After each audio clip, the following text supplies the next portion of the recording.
Salutations, c'est Shido pour un Shido Rank hors série sur le personnage de Douglas Bullet. Let's go!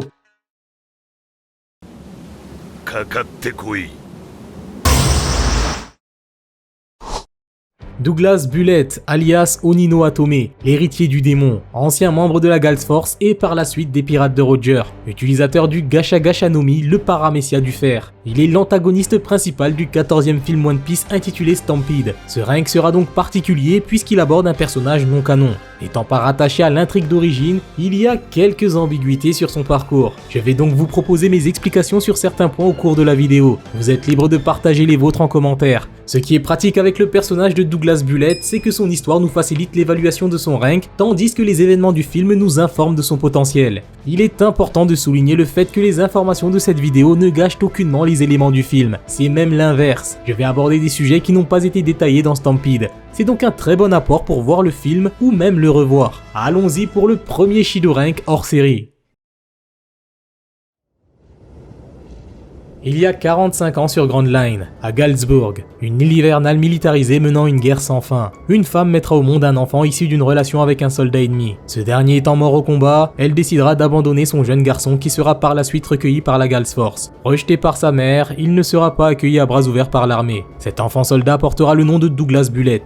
En tant que recrue, il sera envoyé en première ligne et participera à des missions plus dangereuses les unes que les autres. Sa survie n'avait aucune importance pour la Gals Force. Son seul espoir était de gagner la médaille, récompense militaire offerte au soldat le plus performant. Malheureusement, il sera surtout confronté au revers de cette fameuse médaille. Sa force et ses accomplissements seront vus d'un mauvais œil par ses compagnons. Ils empêcheront d'ailleurs la progression du jeune Bullet. Trahi par ses pairs, le prodige décidera de les combattre et finira par obtenir la médaille. Il continuera d'ailleurs de gagner cette récompense année après année. À seulement 9 ans, Douglas Bullet devient le soldat le plus redoutable de la Gals Force. Pensant atteindre ses limites à 13 ans, elles seront repoussées par l'acquisition du Gacha Gacha no Mi. À 14 ans, il obtiendra une force si prodigieuse qu'il sera presque en mesure de mettre un terme à cette guerre qu'il vit depuis sa naissance. Son supérieur, le commandant de la Gals Force, Douglas Gray, lui promet d'ailleurs une promotion ainsi que la paix après une dernière mission supposée conclure le conflit. Une fois cette victoire acquise, Bullet sera encore une fois trahi par la Gals Force. C'est la goutte de trop. Furieux, il décidera simplement de détruire l'île. Douglas Bullet massacrera tous les habitants sans exception. Le gouvernement mondial sera informé de cet événement qui sera connu comme étant la tragédie de Galsburg. Suite à cet incident, Bullet se lancera dans la piraterie afin de renforcer sa puissance.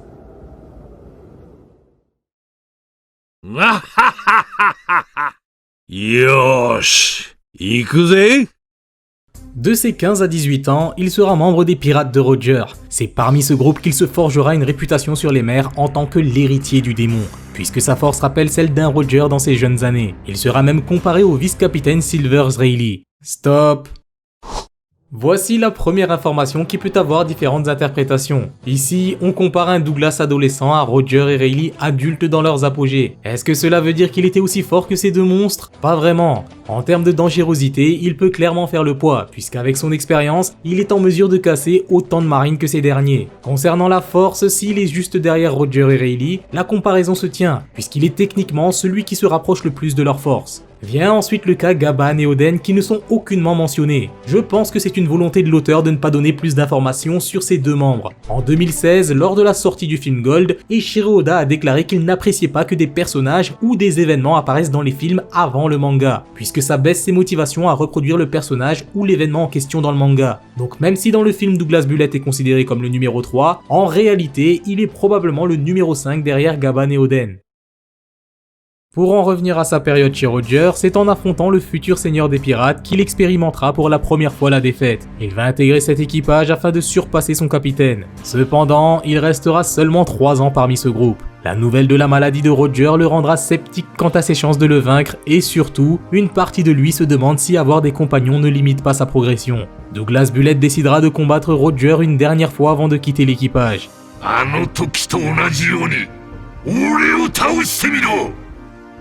Il sera encore vaincu par son capitaine et ne sera donc pas dans le groupe qui a atteint l'Aftel.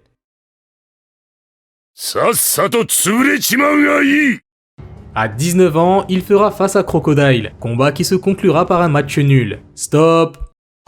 Deuxième information aux multiples interprétations. Ici, c'est bien évidemment l'écart de force entre Bullet et Crocodile qui peut interpeller. Pourtant, il pourrait y avoir des explications très simples, comme le fait qu'il s'agisse d'un affrontement entre deux personnes de la même génération. Ce match nul concerne un Bullet de 19 ans face à un Crocodile de 20 ans. Aujourd'hui, ils ne sont clairement plus les mêmes hommes.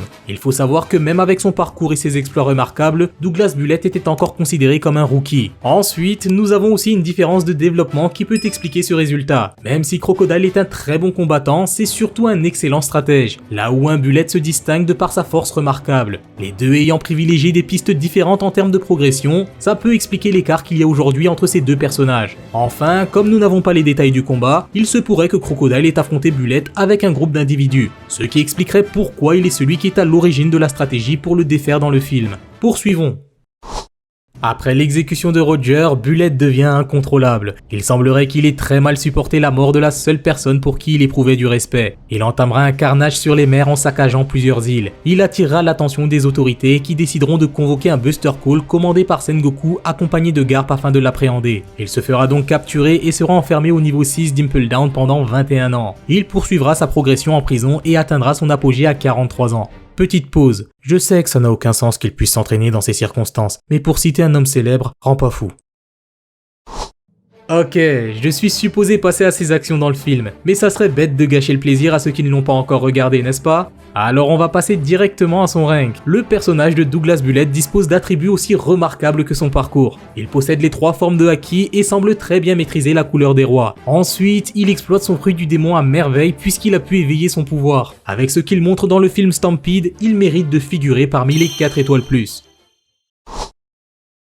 De ce qu'on a pu voir de lui, il est clairement plus dangereux que n'importe quel commandant d'empereur que nous avons pu voir jusqu'ici. Il n'y a qu'à voir les personnages sur l'affiche pour comprendre qu'il faut y aller pour l'avoir. Il est aussi important de justifier pourquoi ce personnage s'arrête à la porte d'entrée de la dernière catégorie. Lorsque l'on voit les moyens déployés dans le film par le gouvernement, c'est clairement digne d'un Marineford. Des amiraux, des corsaires, le Cypher Pole, bref, le gouvernement a convoqué le gratin. En revanche, ce rassemblement n'est pas uniquement destiné à Bullet. L'action se passe lors d'un festival de pirates. Douglas est dangereux, mais il y a plein d'autres criminels qui intéressent le GM. On a tendance à oublier que Luffy possède désormais l'étiquette du 5e empereur. Ça fait plaisir de voir les progrès de l'équipage à travers les moyens du gouvernement pour les arrêter. Passons donc à la dernière partie, son potentiel.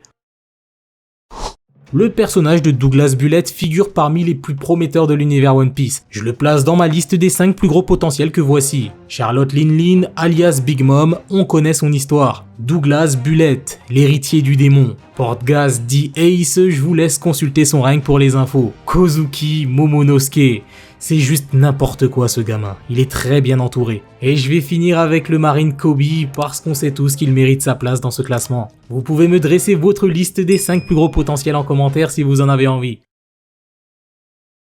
Revenons-en au cas de Bullet. Bien que je le place parmi les personnages les plus prometteurs, je suis forcé de constater qu'il est un potentiel gâché. Il n'a malheureusement pas pu tirer les leçons de son parcours comme il se doit. Et c'est justement l'un des aspects les plus intéressants du personnage. Il est né et a grandi dans un environnement hostile. Pour lui, devenir plus fort est instinctif. C'est dans sa nature. Il a toujours été seul, ne pouvant que compter sur sa propre force. Sa rencontre avec Roger est un véritable déclic, puisqu'il prend enfin conscience de ses limites, en plus de découvrir la loyauté et la fraternité. Il pensait que son allégeance envers les pirates de Roger empêchait sa progression. Mais la vérité, c'est qu'il n'a jamais pu surmonter ses démons. Lui qui n'a connu que le rejet, n'a jamais pu apprendre à faire confiance en qui que ce soit. Ce n'est clairement pas de sa faute s'il n'a connu que la guerre et des trahisons dans sa jeunesse. Mais c'était sa responsabilité d'aller de l'avant. C'est sa recherche de puissance égoïste qui va véritablement empêcher sa progression. Dans l'univers One Piece, les personnages les plus redoutables savent qu'ils ont besoin des autres pour aller de l'avant. Bullet n'ayant pas compris ce principe, il ne peut figurer au sommet du classement. Son potentiel sera donc le même que son rank, à savoir 4 étoiles plus.